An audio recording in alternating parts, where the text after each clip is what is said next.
Intro twice there, but oh god, I forgot to close that. Back to this. Dang it, I can never get these streams right. But anyways, welcome to the Daytona International Speedway for our first action here in Firecracker Week, starting with the Palm Summer League practice for the summer's biggest race, the Firecracker 400. So this practice, compared to previous years, is a little bit shorter. This is going to be 25 minutes as opposed to the usual 30 minutes. But still a decent amount of track time for these cars, and plus, not to mention the duels. These cars also get some track time during the duels. After this, we'll also have practice for the Coke Zero Showdown, formerly the Pepsi Showdown. So, without further ado, let's get this started.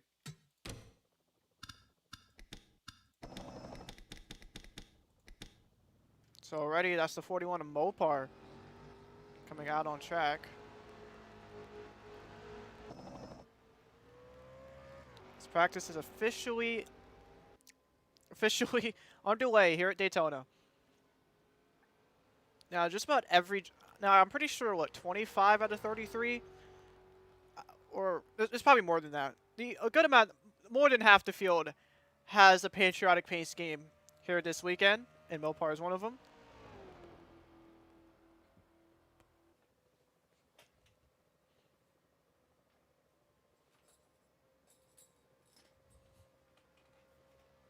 Some other cars also coming on track. The 24 Keyshawn Richardson, 87 of Chris Murray trying to in his first Firecracker attempt, alongside Trey Smith and the 91 of Ross McTrain. And I tried to make sure the audio sounded really good and not just, you know, you can barely hear me or you can barely hear the cars. I tried doing that fine balance. So hopefully the audio is all good because I spent some time trying to adjust it, trying to optimize it perfectly.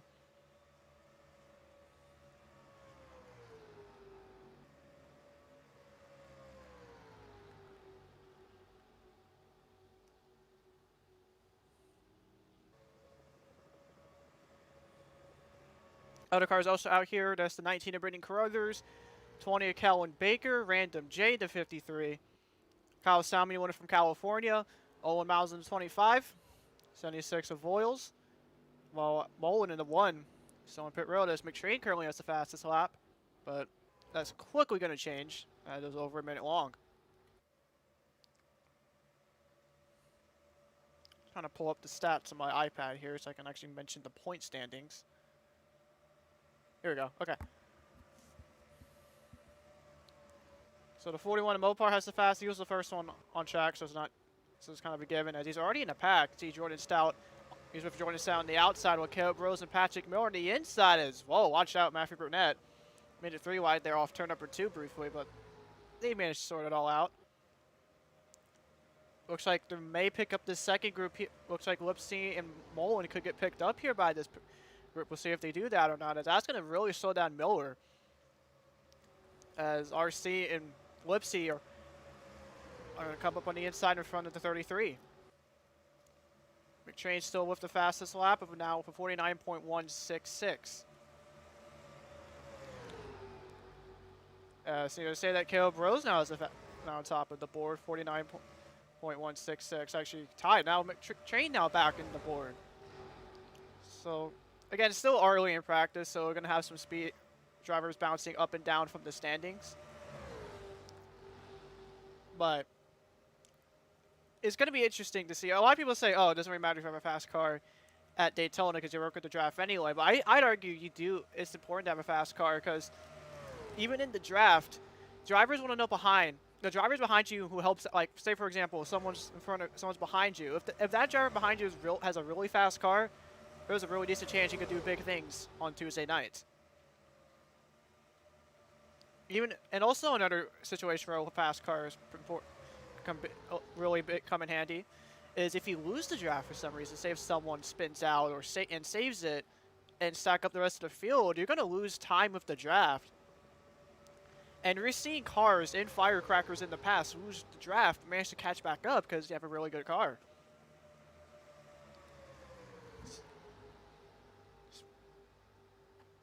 Speaking of really good cars right now, the Ford Trey Smith currently the fastest on the board as he's in his he's in his pretty sizable group of cars here. Led by this group is led by the 99 and Joe T as Murray looks to the inside of Joe T into turn number 4. Now Hernandez Racing has been in the Random J Series since the very beginning. They've won just about everything there is to win on this channel. They've won the GSS Championship. They've won the Southern 500. They've won the Bristol Night Race. They've won the Roval. They've won Talladega. But there's one big thing missing, and it's this race. They are still missing the Firecracker 400. And now with Hernandez Racing having the most entries out of all of their seasons, 4 entries, there's a decent chance. This is probably the best chance. Probably one of the best chances they got to win the Firecracker 400, as currently Murray is going to add all the cars. Murray is the highest on the board, 3rd fastest. Let's take a look at some of the other Hernandez Racing drivers. There is current points leader and the captain of the team, Hoodlum in the 88 car, came this race 2 points above his own teammate of Daniel Rice as the leader. Nearly won California a couple weeks ago. Ended up losing out to Kyle Salmon. And how big would it be for a Hoodlum to win the Firecracker 400? With this championship also potentially on the line as well. There's his father, Johnny Hernandez. New look for his Air Force once again back on the car with a new look this time, honoring the Thunderbirds. Hernandez also is up inside the points going this race. He was 4th in points, behind by 2 over his own son. Well, finally Daniel Rice, another newcomer to the team in the 43, if we can find him. There he is. The Guns of Roses car. Came to race also 2 points behind Hodel. But going into this race, he was shown into second position.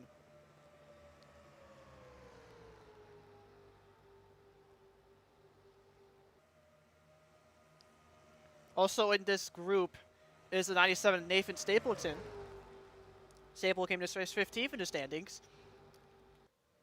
Staple has won a Random J Series race before. He won Papyrus last year for the Golf Summer Series.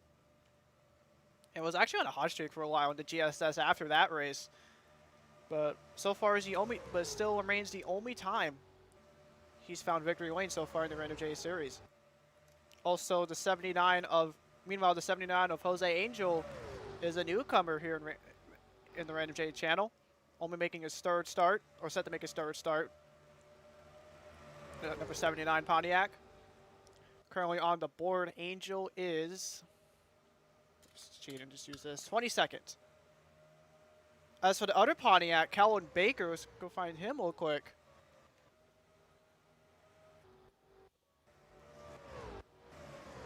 There's Kellen Baker, 24th. So the Pontiacs so far haven't really shown too much speed.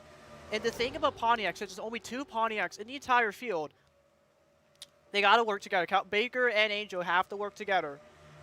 I feel like if one of them wants a legitimate shot to win this race. But we've seen other manufacturers work together. Other opposing manufacturers work together. We've seen Dodges work with Chevys, Fords work with Pontiacs in years past, and it's very well. We could potentially set it here this year. Maybe some of these Pontiacs helping out Chevys helping out Fords. And you can mix and match, but you get my point. I feel like working with your teammates or very least your manufacturers is very, very important for these type of races. We saw during the Coke Summer Kickoff, teams and manufacturers work together. Correctors explained this during the pre-race interview. We've seen manufacturers work. It's important to work with manufacturers, or your teammates, if not manufacturers. But sometimes you gotta have to break that rule. And being good friends with some of these drivers could definitely help with that. Especially with a race this big and this prestigious to win. Speaking of the summer kickoff, there's a winner from the summer kickoff. Jordan Flores in the 61 had a pretty disappointing race at California. Dropped to 6th in points after leading the points after Coca-Cola. But we'll see if Forbes can get a second straight Super Speedway win here in the Palm Summer League. Of course, Kellen Baker, I previously just mentioned, of course, the 2020 GSS champion. Won the final Golf Summer Series race as well at Martinsville, but has not won a Super Speedway race. He has won a Crown Jewel. He won the Roval last year, but has not won a Super Speedway event. Meanwhile, Nick Sandaforti won actually the last Super Speedway race in the Golf Summer Series 8 Bowl in November. So, and he actually led the most laps in that race as well. So Nick San has experience of working in the draft and working with some of these drivers. Jason Albert making his 4th Firecracker 400 start. Despite Albert being in the Random J, another driver in the Random J Series he's been around in the series since the very beginning. He has still struggled to find victory lane, as he came in this race 12th. Is currently 10th on the board. Salmon gets forced 3 wide into turn number 2 as he was in the middle between Matthews and Forbes, but manages to go to the outside in front of Matthews. Finally, speaking of Dylan Matthews, Matthews is currently 3rd on the board, so one of the fastest cars on here. I'm pretty sure also the fastest Toyota on the board. He came to race 27th, definitely in desperate need of a good points day. I should say a points weekend, because of course, as I'm going to reiterate multiple times this week, the duels are points races technically. If you win the duel, you'll get 3 points. If you finish 2nd, you'll get 2 points. If you finish 3rd, you get 1 point. And if you lead the most laps, you'll also get a bonus point as well. And that goes for anybody. It doesn't matter if you win the race or win the duel race. If you lead the most laps or even tied with someone winning the most laps, you'll still get bonus points. And even though 3, 2, 1 bonus points may not sound like a lot, it can really add up, especially in a series this short. Speaking of past GSS Super Speeder winners, there's Owen Miles in the 25, who won Orlando back in the fall in the GSS. So Miles, another driver, definitely knows how to get around these super speedways, but he's currently all by himself. I'm not but currently right now he's all by himself. He's not in a group whatsoever, and it's really showing. He's currently 32nd on the board. There's Matthew Burnett, the GSS runner-up, down pit road, coming back onto the track. Back to this group again with now Bryce, the leader in this group, followed by the fastest car still on track, Trey Smith, as we have 13 minutes remaining here in practice. There's Daniel Voiles in the 76 and a patriotic Uno Cow car. It's currently 8th on the board, so the Toyotas have shown some speed here. Dylan Matthews, Joe T, the 76, all Toyotas, all inside the top 3 as of right now, so Toyota's showing some speed here. The rewind into turn number 3 with Mullen on the outside of Stout and Miller, as that one car is currently 26 on the board. There is Lipstein, is very familiar Busch Light Patriotic, currently 27th. Might be the low. I think is he the low? Yeah, he's second lowest railfan driver as of right now. Oh, Jordan Stout is a driver who's come so close so many times to this race. Nearly won in 2021 and wrecked out towards the end of 2022. So it's definitely an itch. So winning this race is definitely an itch for that 11 team to finally overcome. As currently Stout is 23rd and is by far the highest Aero Atlanta car in the point standings going into this race, as he came to race 8th in points, while his other teammates of Random and Keyshawn Richardson have been struggling and have had a lot of bad luck so far throughout the first 2 races so far this year. Joe T in the 99 came to race 3rd in points, the highest Toyota in the standings, as here's Murray looking to the inside of the 99. Murray, as previously mentioned, is making his first start here in the Firecracker, but is the lowest Hernandez driver in the standings as he came to race 18th, but did lead some laps in California before falling back into traffic. Let's go on board with someone. Almost halfway done with this. I'm gonna go on board with someone. Just find someone a big pack. I don't know. Go on board with the 80.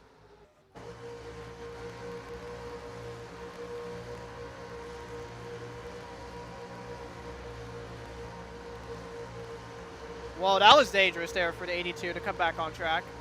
That was very dangerous.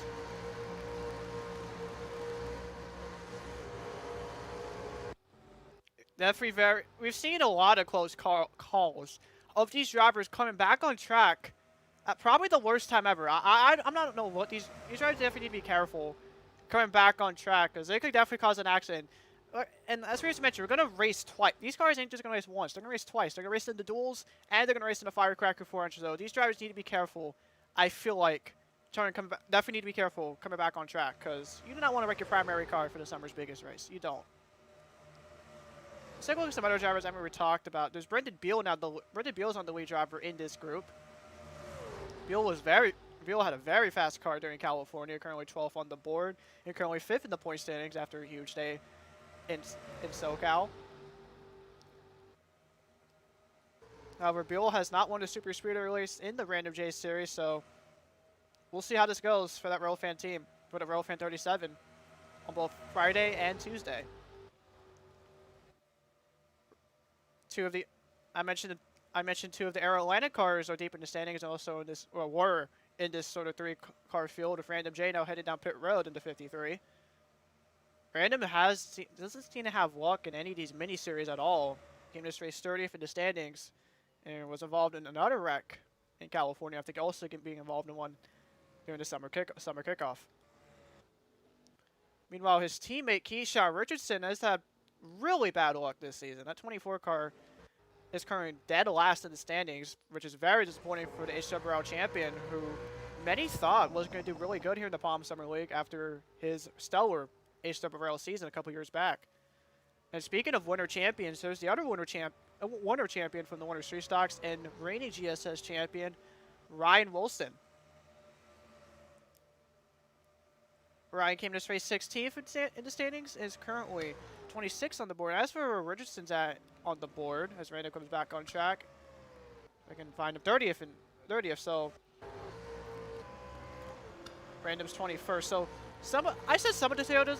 I guess I spoke too soon about some of the Toyotas being fast because the Aero Atlanta cars haven't really seen the found speed because both Random and Richardson are below the top 20, while Stout is also below the top 25 actually. So Aero Atlanta cars definitely need some work for the duels and the Firecracker. Trying to find some other drivers I've just not mentioned today. Trey Smith's still on top of the board for 47.854. So that 4 car's looking pretty fast so far. Daniel Rice on pit road. I think I mentioned about everybody, I'm pretty sure. Maybe missed a couple folks. Oh, Dave Mattiello, something with Mattiello. Mattiello back in a Barstool sports car. With the hood in that car. Back-to-back World War champs. But anyways, Mattiello came to this race 31st in the standings. Is currently 18th on the board in an NS Racing Dodge. With Stapleton, he's behind his own car, and Earth David Stapleton. I think I pretty much mentioned about everyone's. Baker's down pit road. Oh, one more. I haven't mentioned Roberto Crown into 21. Crown also is another driver who is up towards his front in California. Currently 26 on the board. And came into this race 20th in the standings. Up 12 positions from the first race, so at least it's something there for that 21 team. Jordan Codwell, who of course nearly won the summer kickoff. And ironically, just like Forbes, had a really disappointing race in California, dropping him to 11th in the standings, and is currently 23rd on the board. If you remember during Talladega as well, the Talladega preseason Thunder, the 82 car is by far the slowest car. And that was, of course, a super speedway. Hopefully we can somehow pick up the setup here for this long weekend. So I pretty much mentioned just about everybody, so there's that. I wanted to mention at least everybody here today at least once. Because I feel like everyone deserves to have some sort of screen time. Especially with how beautiful these patriotic paint schemes turned out.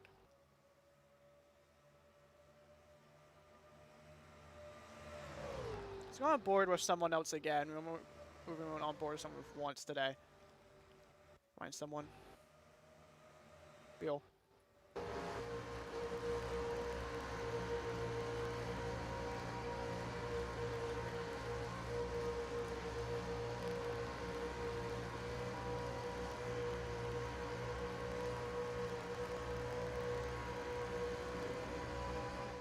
As for the drivers so far on top of practice, as we go 3 wide into turn number 3, this is probably what we're going to see on Tuesday night. A lot of these drivers, we've seen multiple times at Daytona, these drivers going 3 wide as early as lap 3. Very well, we may see that on Tuesday night, and also, honestly, maybe even Friday afternoon, Friday as well, with the duels. Because especially in duel number, I feel like duel number 1 will probably be the more aggressive duel, just because that's going to be for the pole. And just a reminder of where you are. Oh, Baker, watch out. Oh, my goodness. Jesus.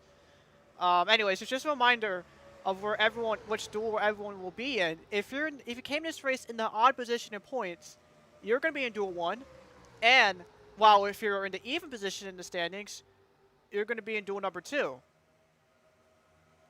I forgot to install that flashing clock for Windows. Crap. I might do that before this next practice session. The weird thing about that clock is that it doesn't show up when I record a race, but when I do a live stream, it shows up. Anyways, 4 minutes remaining, less than 5 minutes remaining here in Daytona for the Firecracker 400 practice. Trey Smith still the fastest, McTrain still the second fastest. Braden Carruthers the third fastest, Matthews the fourth, Brendan Beal the fifth fastest, Salomon in sixth, Patrick Miller in the 33 in seventh, the 99 in Joe T and down to eighth, Matt Chiao in ninth, and Alex Bowen rounds off the rest of the top 10. So it's a Ford, a Dodge, another Dodge, Toyota, another Dodge, a Pontiac, which that's good for, and now a Pontiac on the board, as Jose Angel's now on top of the board, a Chevy, Ford, and Toyota. So it sounds like Toyota and Dodge might be the 2 ones to beat when it comes to manufacturer speeds.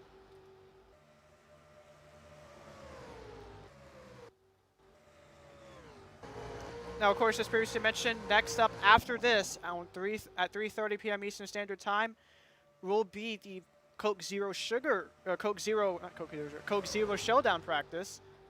Now, also much like this session, it will be 25 minutes long, and everyone will be able to participate. Hopefully, I won't butcher up the pronunciations. If I butcher up anyone's pronunciations for the Coke Zero practice, I apologize in advance. But I am going to try my best to memorize everyone's name. I'm going to try my best.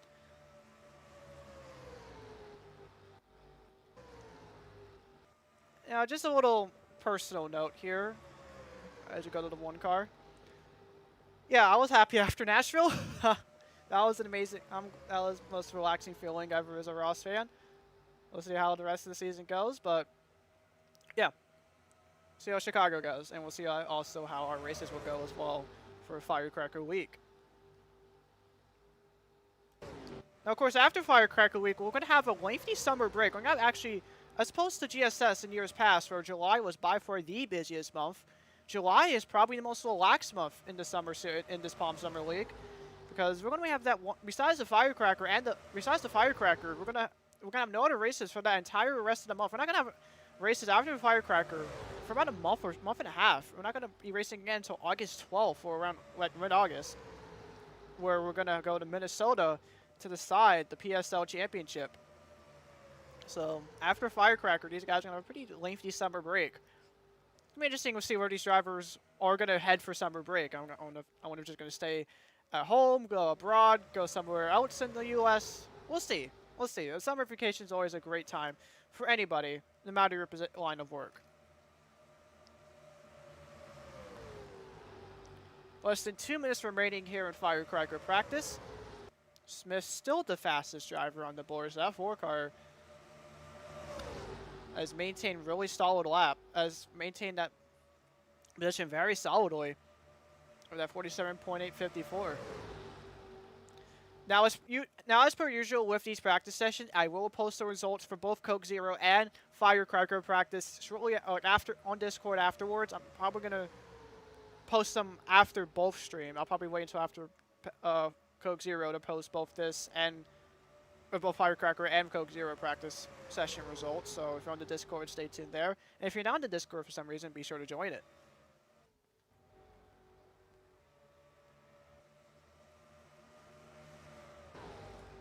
Go on board with one more driver. Go back to that main pack. Let's go on board with Voiles.